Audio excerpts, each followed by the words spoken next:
All right, for now, the latest. Let's join our Health Minister, Dr Zweli Mkhize, for a conversation on where we're at the moment. Minister, thanks again for your time. It's good to have you on the programme. So, good morning, Leanne, and to all the viewers. Minister, Monday's D-Day. How are we looking? Do you think that the phase 2 of the rollout is going to begin on Monday and smoothly?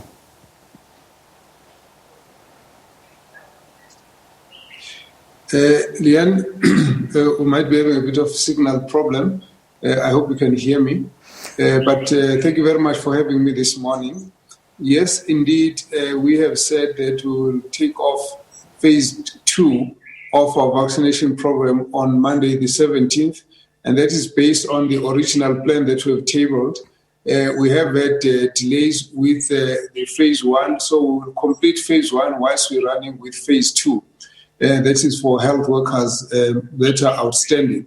The vaccines that are available right now, we have by Monday, we'll have just under 1 million vaccines available for the country, which would be about 975,000. This is coming from Pfizer manufacturer, who has for the past 2 weeks been delivering 300,000 vaccines every Sunday. So that by Monday, there will be vaccines to start the program.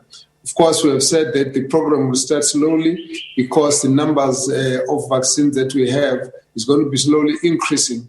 That is a constraint that is based on the international or global supply challenges. So that is where we are. So we want to definitely indicate that the vaccination will be starting on Monday.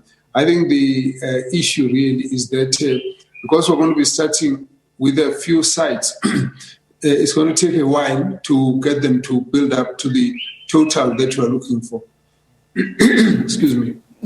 I hope you can hear me clearly. I just want to talk to some of the concerns, particularly from nurse organizations, saying, why open it up to over 60s when you've still got medical professionals, frontline workers that have not to date received the vaccination? They were asking at one stage for a delay with regard to bringing in other eligible people from Monday for a week at least. Is this on the cards? Would you see something like this happening?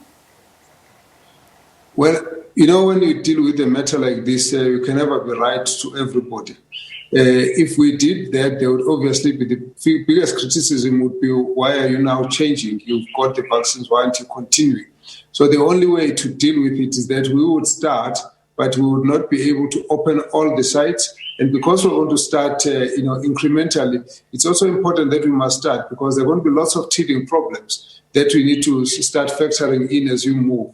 So the Pfizer vaccine has got challenges with storage, and therefore we need to make sure that all your systems are in place. But we need, when we start slowly, it's going to allow us space to be able to adjust to solve the challenges that might be faced.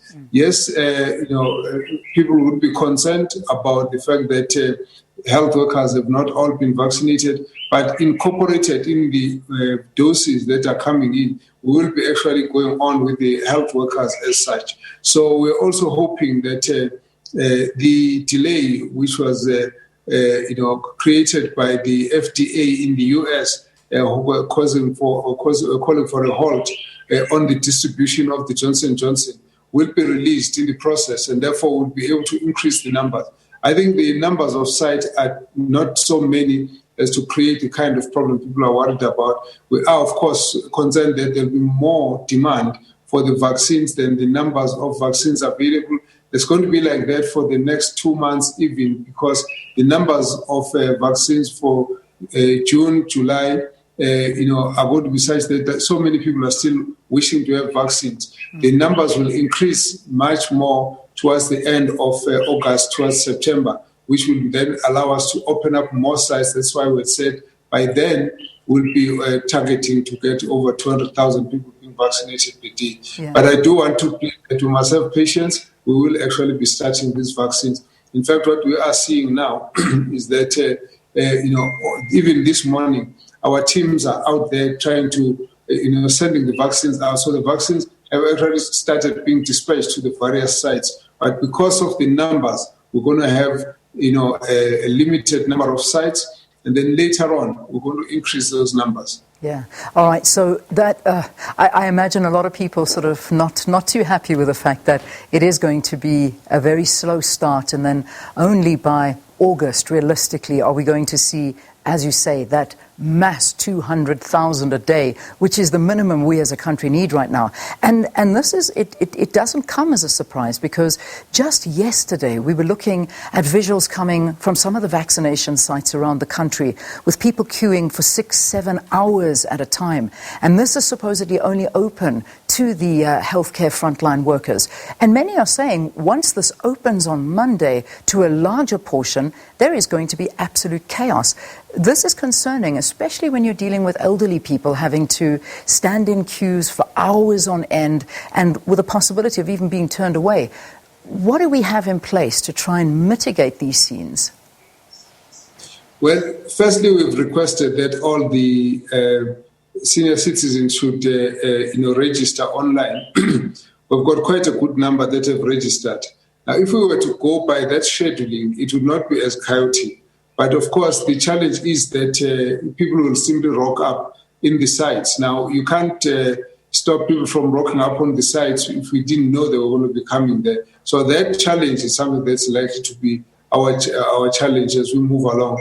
And if we say to the public, look, let's register, and then we'll schedule everyone to come through, then of course the issue becomes, well, what about us who haven't got ability to use the cell phones or the computers to register?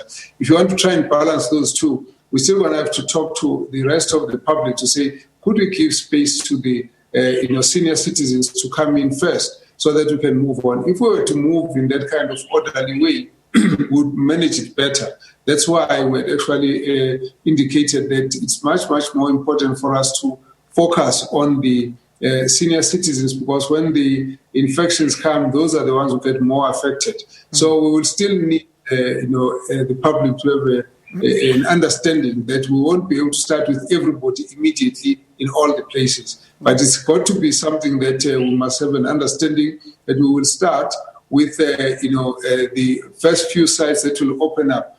Now, at the same time, we're still going to finish off with the health workers that have been outstanding at this point. But if we all cooperate, we'll be able to get through this without much of a problem. Yeah. Now, what has happened in the past week or so, we've got two challenges. There are a number of health workers who would have gone to the sites when they were not scheduled to be there. So you obviously can anticipate more people that will come in if you've got a number that is scheduled. But on the other hand, we've got people who are also coming in because I think just anxiety, they want to be there early enough, but it's not time yet for them to come in. So you're finding all of those kinds of situations. We can just plead that we need to just cooperate, work together, and try and make sure that we give space for people as we have scheduled, that people who are over the age of 60, we could start with them. If we were able to do that, we would actually be able to deal with this much more orderly. But what we're reporting are situations where people get outside what the plan is. Yeah. So, Minister, a lot of people writing into us, talking, and people I know personally as well, they are over 60, they have registered on the system, and yet they still haven't necessarily received anything. And they're wondering, when is that going to happen? Where do they know where to go? When will they get the voucher number? I suppose these are the kind of logistics people are looking to, so that they know that it is their time to go and that they don't just arrive at a site. So have you started sending these messages out already? Is the list up and running? Are people that are scheduled for Monday, do they know this? Or is it still something that is going to come out this weekend? I expect that some of the messages will come later this weekend. But not at this point, we have not sent any of the messages.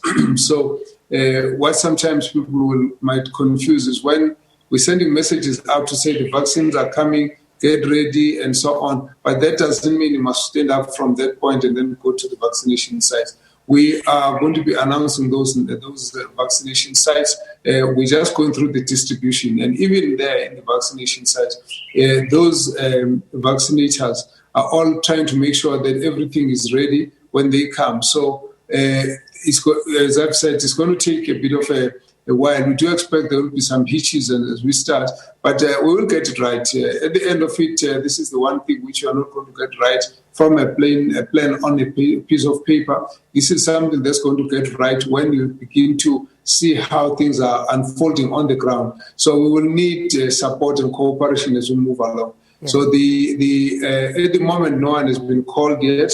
We will be announcing those sites because as I'm sitting you through this morning, they are finalizing who has been able to receive the vaccines and by which time those vaccines will be able to reach some of those vaccination sites beyond the distribution point. So it's work that is going on right now as I'm talking to you now. Yeah. So there will obviously be some challenges, but we're going to get there. I think what's most important for us has been the fact that we've been disturbed by a number of things as we're trying to get our vaccines to be ready. We've indicated how at the beginning, how at the beginning we had vaccines ready, but we had to pull them out. And I think everyone needs to understand that. We then had the Johnson & Johnson. Now it's been stalled. Now those things of start, stop, start are going to happen to many other countries as well, because it's not us only who are going through that challenge. Now, once we've got those vaccines in and then we're starting to roll them out, we expect that the process will slowly improve as we move along. And so we just are pleading for cooperation. Yeah. Minister, are you aware of people that are getting vaccines even though it is not their time? I bring up some stories that obviously I know that there are influencers and these influencers are trying to promote the use of the vaccine. But many South Africans feeling very let down by the fact that they have been the recipients of a vaccine, and there are still people that are trying to save lives working on the front line that have not as yet received it. That's one case. Another incident I saw also coming out this week is, I think it was a guy in Cape Town, and he was saying he got his jab because he was called in at the last minute due to vaccines that were about to expire, and they were either going to be thrown away or he could get it. And a host of people were having the same thing happening to them. One struggles to swallow that pill. Why is something like this happening? I mean, these are just two instances of people that took to social media. I mean, there are a lot of people that perhaps are getting this vaccine, they're not eligible for it, and it's slipping through the system. Or is it? We're picking up these reports, and some of them in social media, and some of them are people who are reporting this what has happened, where they are, and so on. We have sent people to go and check what has happened here. There have been, last week, for example, a number of people where we were told that in Charlotte Maclege, people came and they were not eligible, and so on. We try to follow that up. We can't always find what people are reporting. Nevertheless, we do think that when those situations arise, people should give us more specific details so that we can try and go and deal with it and stop it at that. Out there in the community, there is a whole discussion about some communities where people have already been given vaccines and so on. We can't necessarily account for those on our own vaccines. We wouldn't know where they would have got them from. So we're also not aware that there's any other process that is being used for vaccines. So what we just need to be able to do is to be very vigilant so that on the sites people must try and keep to what needs to be done. It's just that we really, cannot conclusively prove unless someone give us specifics so that we are able to go to that particular site. Some of the people have reported that someone called them and said you can come in. Others were registered as health workers when they were not, and so on. Some of those will be things that are not easy to find, but as soon as we find it out, we'll make sure that that gets corrected. So all we can say is that if there are such things and people report, if we get specifics, we'll go in there and try and deal with it. But by and large, at this point, we're focusing on the health workers. And when we get to Monday, we want to try and focus on the more senior citizens and, of course, health workers at the same time. And then we're going to move it from there. But we really plead that if the people should try and stick to their line so that when it's their turn, then they can be given the vaccination. But that people shouldn't be trying to jump the queue or to get in.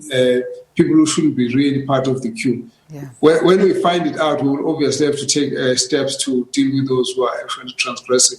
But information is a much stronger one out in the media than there is concrete. It's something that we can go and investigate and put our hands on to say so and so did it and shouldn't have happened. Yeah, well, we can send you details of just one individual that we know of, and perhaps you can look into it and see if this is something that's a commonplace that is taking place in terms of getting vaccines that they not necessarily fall into the category of those should be. Minister, I'm concerned, everyone I speak to is concerned about the numbers. Last night, 3,221 people. We've now surpassed 55,000 fatalities, even though the South African Medical Research Council is saying that number is far too low. It more looks like about 155,000 deaths from COVID in the country. But having said that, we'll leave that. But I want to talk to what are we doing? We've got these numbers. They are rising. You have raised alarm bells. You said we're not in a third wave as yet, but we're literally heading in that direction. Yet borders are still open. People are moving around freely. Big mass gatherings are still happening, whether we like to believe it or not. We had a lot of instances of super spreader events taking place at schools, at gatherings. What's happening? Surely this needs government intervention. Yes, certainly. We're discussing all of that. You should realize that the numbers have picked up, particularly this week. Of course, they've been slowly going up, and the numbers that we had, excuse me, the numbers that we had in the past couple of weeks were such that we needed to increase our, interventions, but also we've been sending messages to all the provincial governments to prepare for the numbers that might be rising, prepare the hospitals and the care centers and so on. Now, the numbers have been rising, particularly this week. We've had quite a lot of discussions about it. And at some point, we're going to have to start looking at additional restrictions that have to be put in to try and make sure that we can reduce the numbers. But that will be coming from the discussions that are coming from the Coronavirus Command Council. So we are going to be, recommending that there should be more focus on the size of gatherings and look at the focus on some of the measures that were actually released when we thought the situation was much more improved. The reality is that we're going to have to keep doing this where the numbers start rising up, we have to start increasing the restrictions, and when the numbers come down, we try and keep it relaxed, because at the same time, we have to try and balance to make sure that people continue to have a life, particularly working, being able to get to their, places of work and so on. But we do need to send a strong message still that people can't be, complacent. We have to still use our masks. We have to use, hand washing, sanitizers, and social distancing. We have seen what has happened in India. Mainly, it was as a result of huge super spreader events that took place then, and we are actually calling on people, to look at how we can really use what we have used in the past to get out of the rising numbers of positive cases. In our message last night, we have sent a message to the Muslim community, wishing them Eid Mubarak, everything of the best for a very important festivity period, but that we also have asked that they need to still keep the social distancing. We need to be more careful. People can enjoy it, but they must still keep distancing, keep masks and sanitizers, and be in houses or places that are well ventilated. It's very, very important that we must keep to all of that, because those are such settings that can give you super spreader activities. But we will be actually tightening up on those sizes of gatherings and so on. We're going to be discussing all of that in the next coming meetings. So it's something that we really have to ask our people, that we are going to be going through a difficult time, and so we must then be aware that there are things that we must avoid, and we can never be for the whole of this year. We are going to be living with the non-pharmaceutical interventions, where distancing, use of masks are going to be order of the day. Okay. But at the same time, as we say, we do want to accelerate on the vaccination program. For example, just to get the schools to open, there are those of our workers on the front line that are going to also be brought into the process. So to balance all of that up is going to be a challenge. So we will still be trying to balance between the senior citizens and some of those who are in the frontline workers, so that we can reduce the further spread and also reduce the risk of those who have to service communities as such. So it's a balancing act that really needs all of us to work together. Indeed. Minister, I know you have to go, so if I can ask you to just answer these very quickly. When is the Command Council meeting? When can we expect the gathering to happen, and perhaps an announcement after that? Well, I cannot announce it because it hasn't been set yet, but every week we have two meetings. We have one meeting which is the Interministerial Committee on Vaccination, which we just had yesterday.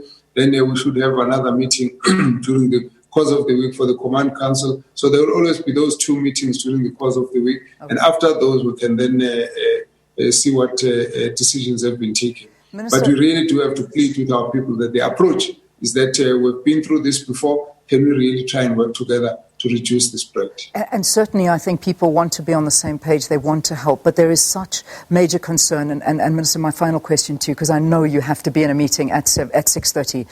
There was a group of Indian stars. They came from India, not a private flight, but a group of Indian celebrities arrived in Cape Town last week. Apparently no masks. They've been out and about. They're filming a series here in South Africa.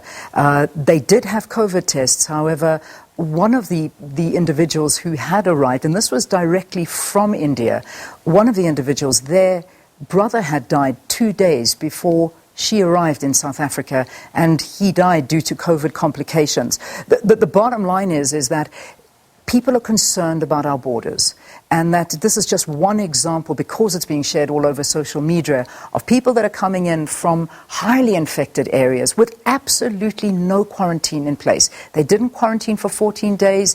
There is just fear out there. What are we doing about our borders?